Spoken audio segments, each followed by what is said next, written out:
Hello everyone and welcome back to my channel.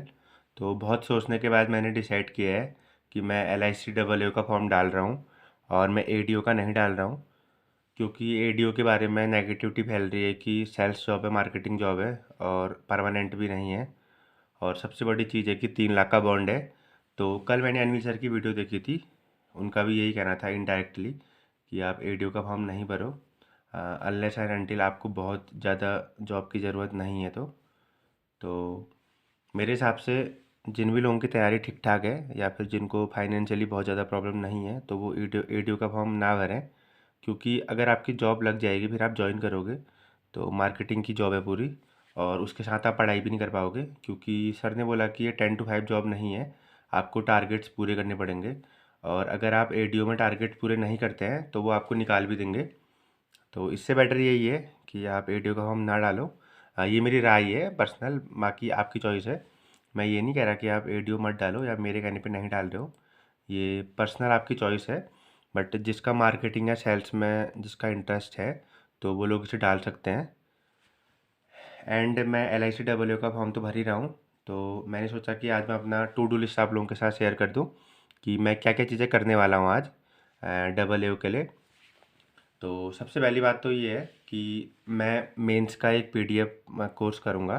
I mean 20-20 question जिसमें रहते हैं।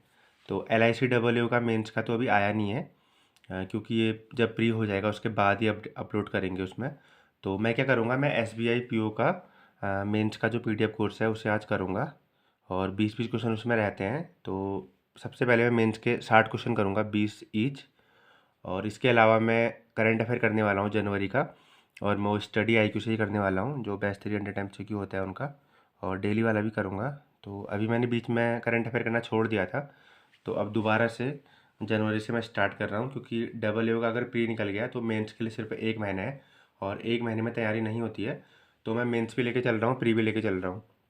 Mains के लिए मैं 20-20 क्वेश्चन करने वाला हूँ पीडीएफ कोर्स से, और इसके अलावा मैं सीए करने वाला हूँ। और फाइनेंशियल अवेयरनेस में अभी नहीं करने वाला हूँ।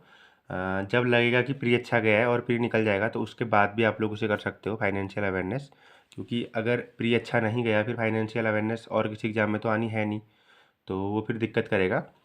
एंड इसके अलावा मैं प्री के लिए एक मॉक डेली दूंगा। मेरा ये है कि मैं शाम के 3-4 बजे तक मैं मेंस का निपटा दूंगा सारा, और 3-4 बजे के बाद में फिर प्री प्री करूँगा पूरा ही। तो उसमें मैं एक मॉक दूंगा, और मॉक किसी भी साइट का दे सकता हूँ, पीएम हॉलीवुड या फिर जो भी मेरे पास आ रही हैं। और इसके अलावा मैं सेक्शनल मॉक दूंगा, और मैं अड्डा की क्विज़ेस देने वाला हूँ। तो शाम का जो टाइम है 4 बजे के बाद का, फिर मैं प्री प्री करने वाला हूँ टोटली, और इंग्लिश रीडिंग में करने वाला हूँ। तो अगर मैं बात करूँ ये जो मेंस का, अगर आप मेरी तरह सेम पीडीएफ से करना चाहते हो S B I P O का, क्योंकि मेंस तो सेम ही है, आप S B I P O का अगर तैयारी करोगे, मेंस का क्वेश्चन करोगे तो एल आई सी डबल का मेंस तो आप कर ही लोगे।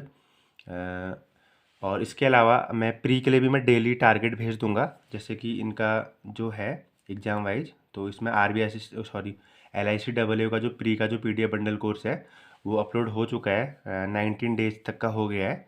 तो मैं डेली यहाँ से पीडीएफ भेज दिया करूँगा, तो आप इस पीडीएफ से भी आप लोग प्रैक्टिस कर सकते हो। तो जैसे कि आप देख सकते हो ये एल आई सी डबल का जो पीडीएफ कोर्स है, ये प्री की बात कर रहा हूँ मैं। तो प्री का अपलोड हो चुका है, और ये 19 डे तक पीडीएफ अपलोड हो चुकी है। 19 डे तक हो चुकी है, 20 से अभी नहीं हुई है, नहीं 20 तक हो गई है शायद। तो अगर आप लोग चाहते हो तो मैं ये सारे पीडीएफ भी भेज दूंगा आपको। और अगर आप चाहते हो कि एक दिन में आप एक ही पीडीएफ भेजो इसकी डे वाइज, तो इनका डे वाइज में क्या है कि जैसे प्री में भी 20-20 क्वेश्चन रहते हैं, जैसे 20 नहीं, प्री के लिए तो इसमें ज़्यादा क्वेश्चन रहते हैं आई थिंक। ये सारे आप देख, ये रहने वाला है, जैसे डे वन में ये सब चीज़ें इनकी पीडीएफ में रहेंगी, और डे टू में आप लोग देख सकते हो ये रहेगी।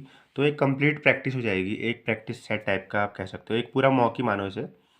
और सबसे मेन बात ये है कि इनका वीडियो सॉल्यूशन भी है अगर आपको समझ में नहीं आता है तो। बट अगर आप लोगों के पास ही नहीं भी है इनका पीडीएफ बंडल कोर्स तो मैं पीडीएफ भेज दिया करूँगा डेली बेसिस पे। तो अगर आपके पास वीडियो सॉल्यूशन नहीं भी है तो कोई बात नहीं, आप पीडीएफ से आप पूरी प्रैक्टिस कर सकते हो। तो यही है, आप लोग बताना कमेंट में कि आप लोगों को पीडीएफ चाहिए या नहीं चाहिए। तो L I C double A का जो प्रीलिम की जो पीडीएफ है वो डे वाइज में भेज दूंगा, और आप लोग बताना कि कितने डे की मैं आज भेजूँ। लाइक एक दिन में एक डे की भेजूँ या फिर एक दिन में 3-4 डे की एक साथ भेज दूँ। प्री की बात कर रहा हूँ मैं, ये बताना। और इसके अलावा मैं मेंस का, मैं L I C W का तो आया नहीं है अभी मेंस का, तो मैं S B I P O mains का पीडीएफ भेजूँगा डेली बेसिस पे, एक डेली भेजूँगा।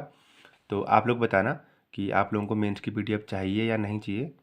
तो दो चीज़ें आप लोग बताना कि प्री की मैं कितनी पीडीएफ डेली बेसिस पे भेजूँ LIC डबल ए के लिए। मैं 3-4 पीडीएफ एक दिन में भेजूँ, डे 5 तक भेजूँ आज, या फिर 2-3 ही भेजूँ। और मेंस का बताना कि मैं एक दिन में कितने मेंस की पीडीएफ भेजूँ। मेरे हिसाब से मेंस की एक पीडीएफ एक दिन में सफिशिएंट है, आप अगर उतना भी कर लेते हो तो काफ़ी है। तो ये था मेरा पूरा टू डू लिस्ट। और मैं अपने मॉक के मार्क्स भी शेयर करूँगा आप लोगों के साथ, मैं प्री का जो मॉक दूंगा शाम को। और आप लोग बताना कि मतलब मेरा कैसा परफॉर्मेंस है, मेरा प्री निकल सकता है या नहीं।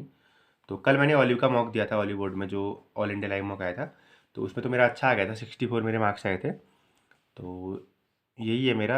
ये है कि प्री निकलने की संभावनाएं तो हैं, पॉसिबिलिटीज़ हैं, क्योंकि मेरा स्कोर ठीक ठाक आ रहा है। बट वही है, एग्ज़ाम में कहीं पे फंसे ना बंदा।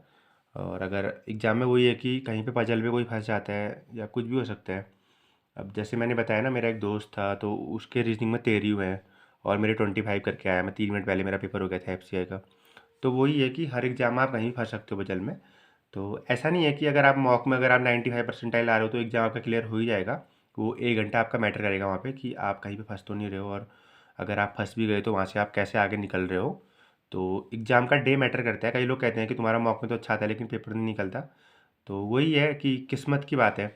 मैं ऐसा है कि मेरे इस साल 3 प्री मेरे रहते रहते बचे हैं। जैसे IBPS PO, आप लोगों को पता है कि इंग्लिश में मेरी सेक्शन नहीं निकली, और आज तक मेरा कोई भी ऐसा बैंकिंग एग्जाम नहीं है जिसमें मेरी इंग्लिश की सेक्शनल ना निकली हो। और IBPS PO में आप लोगों को पता है कि मेरी ओवरऑल कट ऑफ से 4-5 नंबर ऊपर थे। और अगर मैं बात करूँ IBPS क्लर्क की, तो मेरे 82 मार्क्स आए थे उसमें भी, और एक कट ऑफ गई थी 84। और इंग्लिश में तो ठीक ठाक थे मेरे, लेकिन क्वांट में मेरे 25 ही आए 30 करके।